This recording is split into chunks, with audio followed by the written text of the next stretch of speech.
Agarwal welcomes you all to our channel A to Z Softech.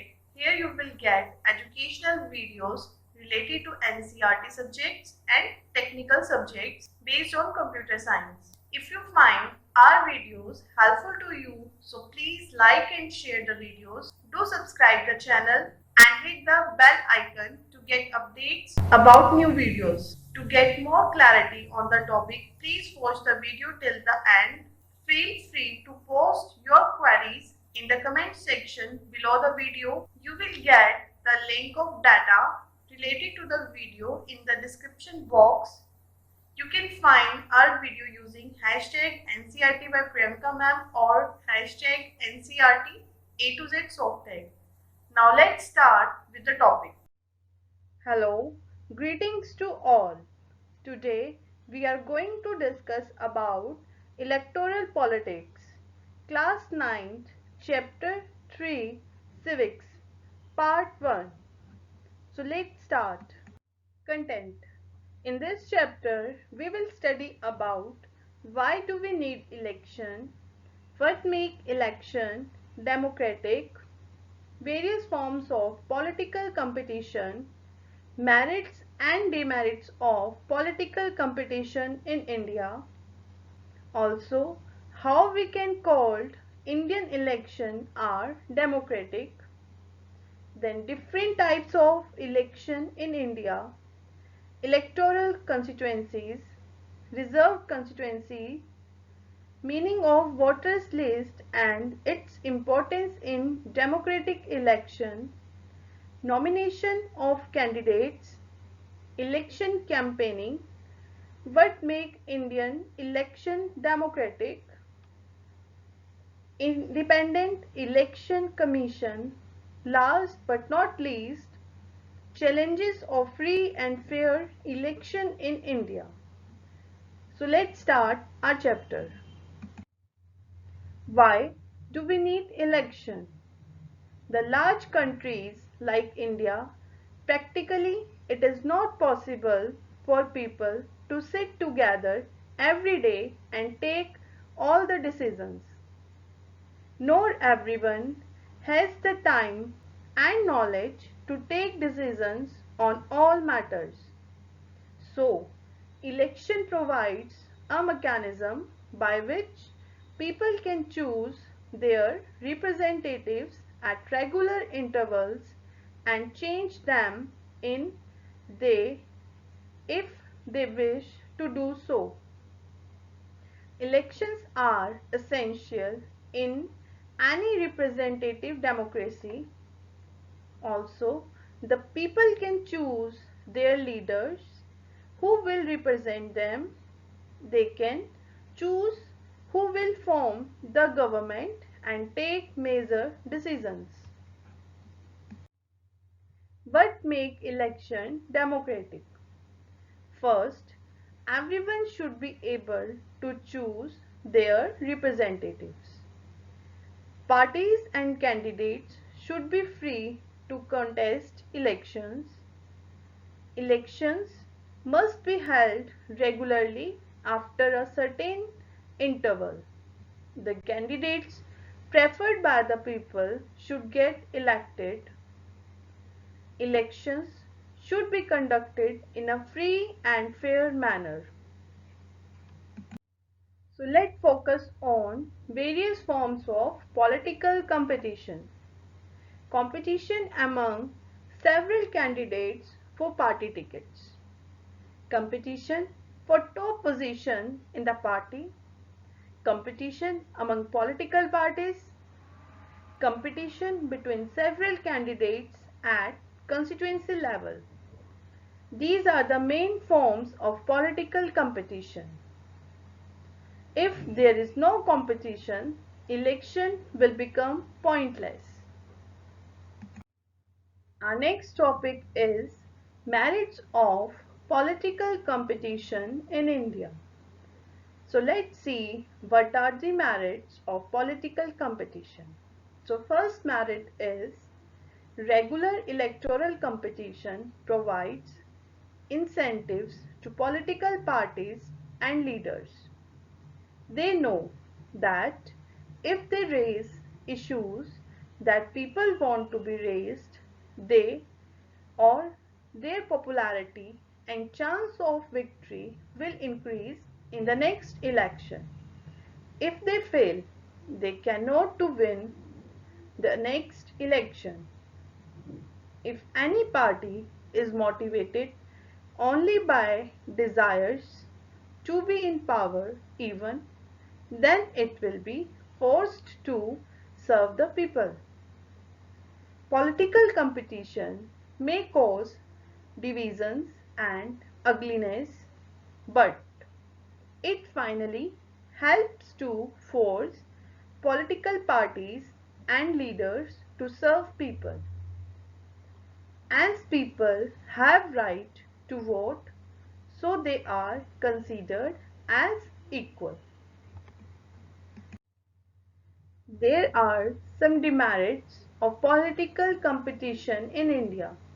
So let's understand it. So political competition creates a sense of disunity and factionalism in every locality. Different political parties and leaders often put allegations against one another. Also, parties and candidates often use dirty tricks to win the elections. Pressure to win electoral fights does not allow sensible long-term policies to be formulated. These are some demerits of political competition. Here our first part of this chapter ends, so keep learning and stay safe. Thank you all. Greetings to all.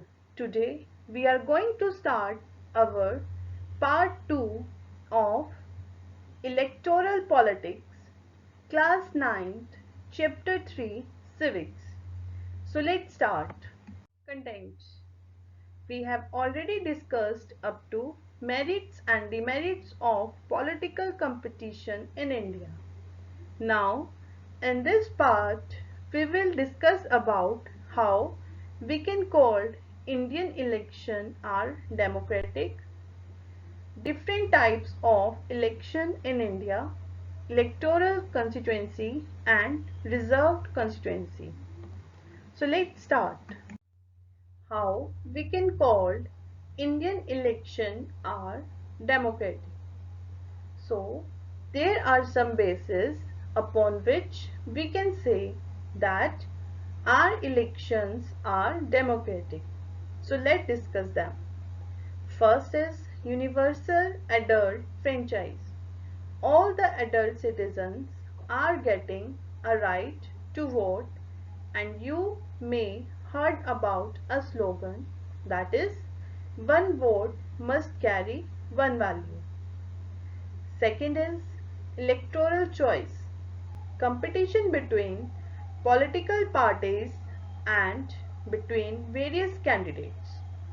One party system is opposed the spirit of democracy. Election at regular intervals. There are periodic elections in democracy. Fourth one is free and fair elections. In a democracy, voters are not subject to pressure or fear. They can choose the candidate according to their own wish. Now we will discuss about different types of election in India. So they are mainly divided into three categories. First one is general election, second is by-election, and third one is mid-term election. So let's discuss one by one. General election. The Lok Sabha and Vidhan Sabha election are called general election. They are held regularly after every 5 years. Elections are held in all constituency at the same time, either on the same day or within few days. First general election was held in 1952 and 15th Lok Sabha election held in April-May 2009. Then second type of election is by-election. The election is held only for one constituency to fill the vacancy caused by death or resignation of a member. This is called by-election. Third is mid-term election. The Lok Sabha or State Assembly may be dissolved before its term of 5 years, so mid-term poll is required to constitute a new house. Our next topic is electoral constituencies. In India, we are following an area-based system of representation. For this purpose, country is divided into different areas for the purpose of election. These areas are called electoral constituencies. For Lok Sabha election, the country is divided into 543 constituencies. The representative elected from each constituency is called a Member of Parliament or MP. Each state is divided into a specific number of assembly constituencies. The elected representative is called the Member of Legislative Assembly or MLA. In the municipal and panchayat election, each village or town is divided into several wards like constituencies. Reserved constituency. In India, some constituencies are reserved for people who belong to scheduled caste and scheduled tribe. In a scheduled caste reserved constituency, only someone who belongs to the scheduled caste can stand for election. Similarly, those who are belonging to the scheduled tribes can stand for elections from the scheduled caste reserved constituency.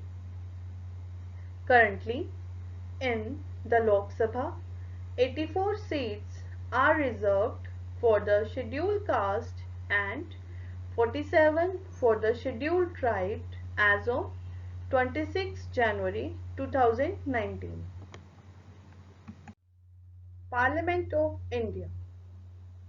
Parliament of India is divided into two parts, Rajya Sabha and Lok Sabha. In Rajya Sabha, there are not more than 250 members, in which 12 nominated by President and not more than 238 representatives of states and UTs, whereas in Lok Sabha there are not more than 545 members. Not more than 530 elected representatives of people and 2 nominated Anglo-Indian representatives. Also not more than 13 from UTs. So this is Indian parliamentary system. So here our second part of this chapter ends. So stay safe and keep learning. Thank you all. Hello, greetings to all. Today we are going to start third part of our chapter Electoral Politics, Class 9th, Chapter 3 Civics. So let's start. Content. In our previous videos, we already discussed up to reserved constituencies. Now, in this part, we will discuss about meaning of voter list and its importance in Indian democratic election. Then, nomination of candidates, election campaigning, and in an election campaigning, what no party or candidate can do. So let's start. Meaning of voters list and its importance in democratic election. In a democratic election, the list of people eligible to vote is prepared much before the election. This list is officially called the electoral roll and is commonly known as the voters list. This is the important step and linked to the first condition of democratic election. The electoral roll is normally revised every year to add the names of those who are to turn 18 on the 1st June of that year or have moved into a constituency and to remove the names of those who have died or moved out of the constituency. A complete revision of the list taken place in every 5 years.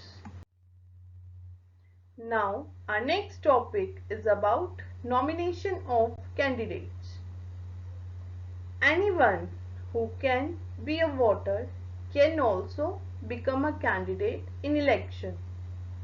The only difference is that in order to be a candidate, the minimum age is 25 years, while it is only 18 years for being a voter.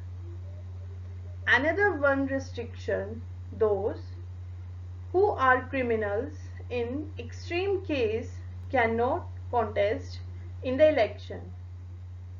The political parties nominate their candidates who get the party symbol and support. Nomination is often called party ticket. Recently, Supreme Court declared a new direction for the candidates.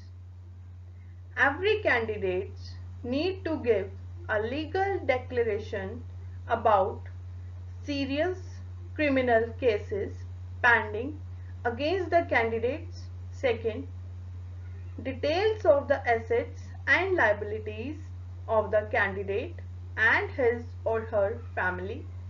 Third, educational qualification of the candidate. This information has to be made public. Let's discuss about election campaign. Election campaigns in India take place for 2 weeks, starting from the declaration of the final list of candidates contesting the elections and concluding 48 hours before the date of polling. During this campaigning, candidates reach out to the voters. Political leaders hold election meetings and rallies for informing the voters about their policies and persuading them to vote for them. However, the main purpose of election is to give people chance to choose the representative, the government, the policies they prefer. There are some things which any party or candidate cannot do during election campaigning. So let's discuss. In an election campaigning, no party or candidate can bribe or threaten the voters, influence the voters in the name of religion, use government resources for campaigning, expend more than 25 lakhs for the Lok Sabha elections and 10 lakhs for the assembly elections,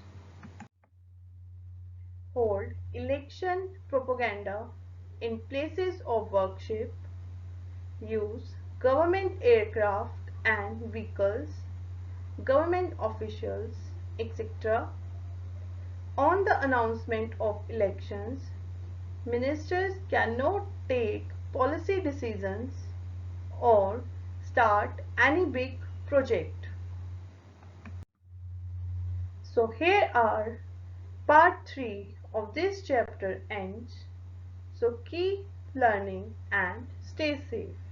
Thank you all. Greetings to all.